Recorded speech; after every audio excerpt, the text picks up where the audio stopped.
And we're back. Hello, everyone. This is P-Dog with his Chapter 18 Reaction Rates and Equilibrium lecture. Um, you are going to be listening to this over spring break, and so hopefully you're getting your work done, and this is the only homework you have, so let's knock this out and let's pay some attention. All right. First of all, we need to talk about what reaction rate is. And you may get a better sense of this when we're talking about, if you think about rate of solvation from the last unit, reaction rate is actually going to be pretty similar to that. Reaction rate is the rate at which a reaction occurs. Hey, imagine that. To start with, however, the reaction rate, we can measure the reaction rate in a particular way. The rate of the reaction is the increase in the concentration of the products versus time, or it's the decrease in the concentration of the reactants over time. So in other words, it's how quickly we can build up the concentration of what we're trying to make, or it's how quickly we are depleting the concentration of what we're using. Okay, so for example, combustion processes have really fast reaction rates. They go boom, and then the reaction's done. Whereas something like rusting has a very slow reaction rate, and it takes a long time for Uncle Larry's car in the front yard on the blocks to finally strip all of its paint and turn into a rust bin. Now, so what are the factors that affect reaction rate? Well, it's very similar to the same factors that affect rate of solvation. All right. The first one is the specific nature of the reaction. So the reaction in and of itself is going to be a factor in the reaction. But then there's the other ones. The concentration of the reactants. In other words, if you have more of the stuff, the reaction is going to go faster. Okay. The temperature and the pressure conditions of the reaction, which makes sense because if you have a higher pressure, that means that there are more collisions happening. And if you have a higher temperature, that means everything is happening faster. And there's going to be a new little thing that goes along with the temperature, and it has to do with the speed of collision and whether or not they're doing it right. And the last one is the particle size and how well mixed are the reactants. Oh, gosh, that one's embarrassing. How well mixed are the reactants? Yeah, it's a little bit too low for you guys. Okay, so temperature, pressure, conditions of reaction, and then particle size. How well mixed are the reactants? Now, reaction rates are usually measured at the beginning of the reaction, right when they start, and then the rate will slow down with time as the reactant concentrations decrease. Okay, which should make sense. If the concentrations are decreasing, the rate's going to slow down because there's less molecules that are finding each other in the solution. Okay, which brings us to collision theory. Now, in order for a reaction to occur, the molecules must actually physically make contact in order to react. And only a very small percentage of the collisions result in a chemical reaction. So what are the requirements for a reaction to occur? Okay, first of all, a collision must have a minimum threshold energy. In other words, they must be equal to or exceed the activation energy for the reaction to occur. When you guys return, well, then the other one, the collision must have the right angle of attack or the correct orientation in order for the bonds of the product to form. When you guys return, we need to discuss the handshake model of a collision requirement. Okay, so remind me to talk about the handshake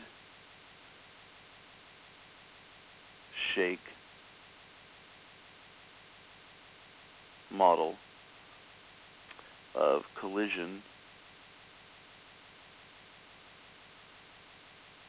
The handshake model of collisions. Okay, and you may be able to get an idea of what we're talking about with the threshold energy and angle of attack. Okay, so we'll move on to the next page.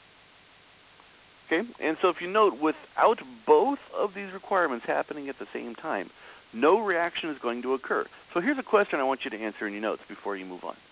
Okay, the question is, why does collision theory explain a slowing reaction rate? Why would the reaction rate start to slow down using collision theory? Well, the answer is this.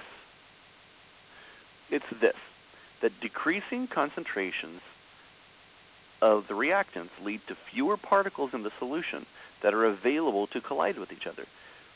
That's what causes a slower reaction. Okay, so that brings us to our potential energy diagrams. Now, potential energy diagrams show the flow of energy as the reaction proceeds from the reactants to the products.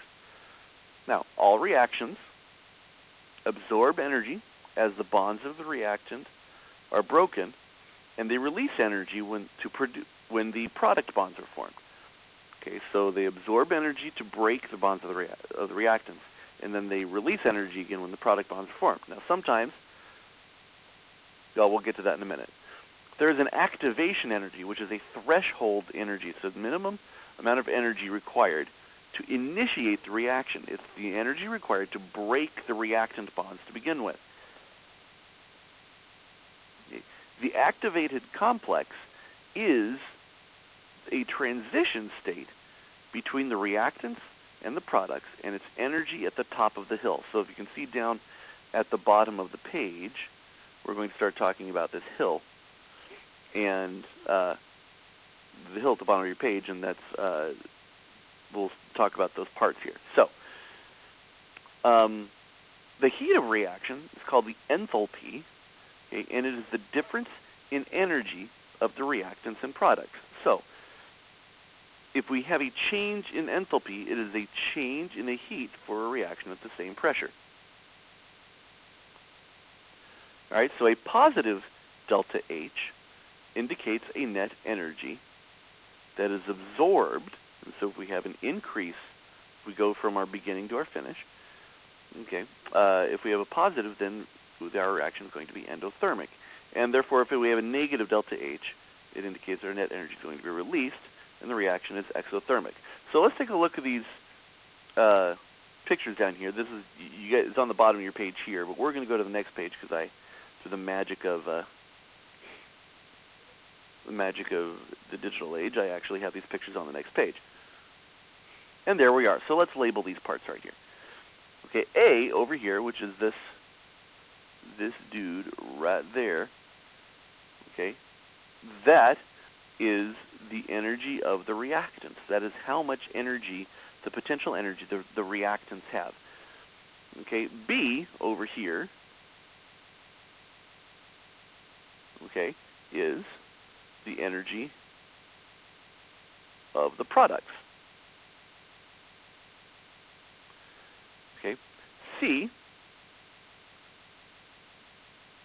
right there is the difference between the level of B and the level of A, and that's going to be called the enthalpy of the reaction.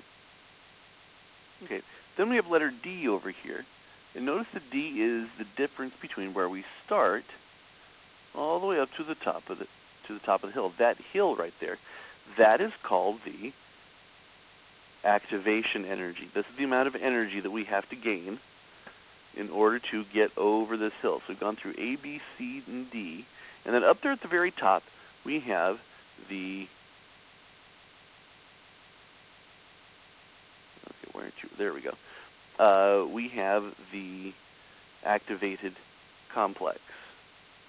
This is the energy of the activated complex right there at the top. The activation energy gets absorbed, and we have the energy of the activated complex up there at the top.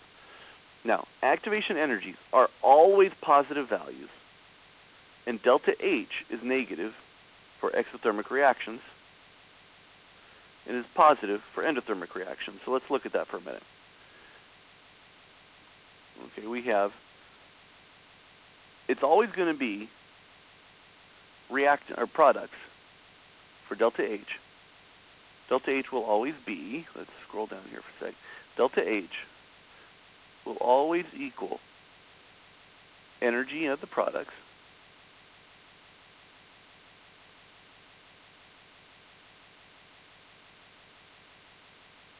minus of energy of reactants. Okay, so what that does for us up here is it's always, in this case, going to be B minus A. Okay, so C will equal B minus A. And C is our enthalpy of the reaction. And so if our reactants are less than our products, and that's going to be a negative delta H, and that's going to be an exothermic reaction. If B minus A is positive, if B is higher than A, then we are going to absorb energy in the reaction, and that would become an endothermic reaction. All right? And then we get to reaction rate. Now, reaction rate is dependent upon the magnitude of the activation energy. So if we look back at our activation energy, up here, if this is huge, then a whole lot of the energy that it takes to break our bonds is going to go into the activation energy in order to get it to travel through. Okay, fast reactions have a smaller activation energy, while slow reactions have a larger activation energy. Okay, so in other words, the easier it is to get over the hill, the faster a reaction is going to be. Okay, now, what is raising the temperature going to do? Well, if we raise the temperature, then we speed up the reaction because the molecules are going to be exceeding the activation energy, or more molecules will be exceeding the activation energy. Okay, and they'll be colliding harder, and they'll be hitting each other more frequently, and so the more collisions there are, we're also going to have faster reactions. Then we have a catalyst, and a catalyst is an interesting thing. Okay, a catalyst is a substance that speeds up a chemical reaction by lowering the activation energy. They actually provide an alternative pathway for the reaction to occur. It's like a secret pathway or a tunnel. Okay, the catalysts are not consumed during a reaction. Okay, for example, manganese dioxide catalyzes the breakdown of hydrogen peroxide into water and oxygen and releases a fair amount of heat. Okay, but the MnO2 does not get absorbed. In fact, when we write one of these equations, when we write an equation with the MnO2 goes right there above the arrow, and because it goes there, it's not really involved as a product or a reactant. Chlorofluorocarbons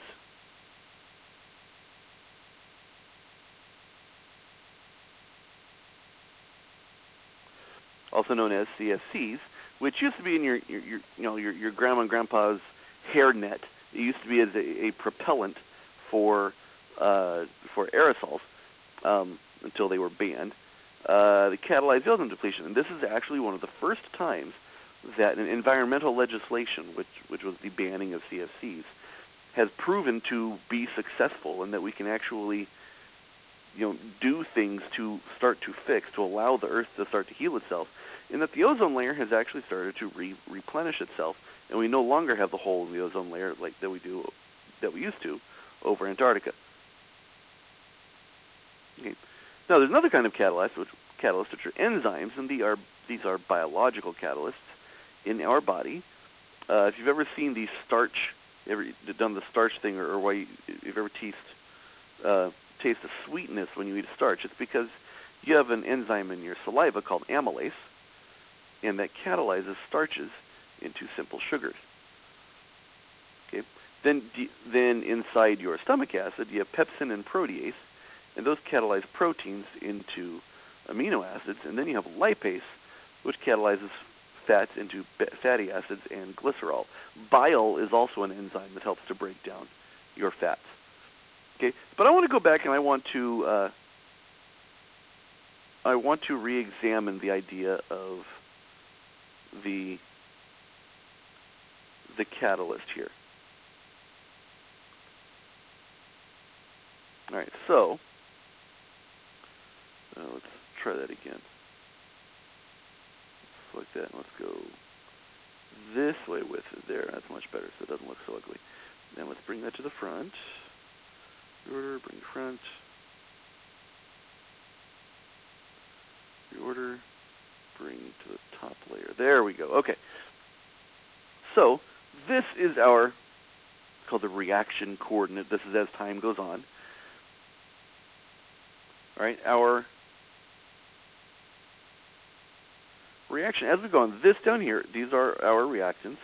And these are our products over here.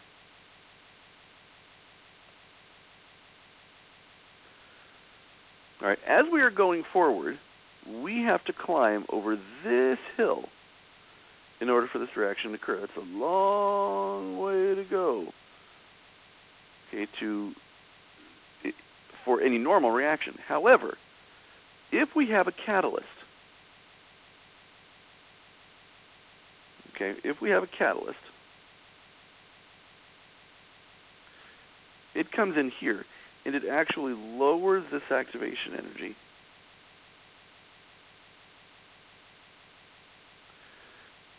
It allows us to use a significantly less energy in order to make the reaction occur.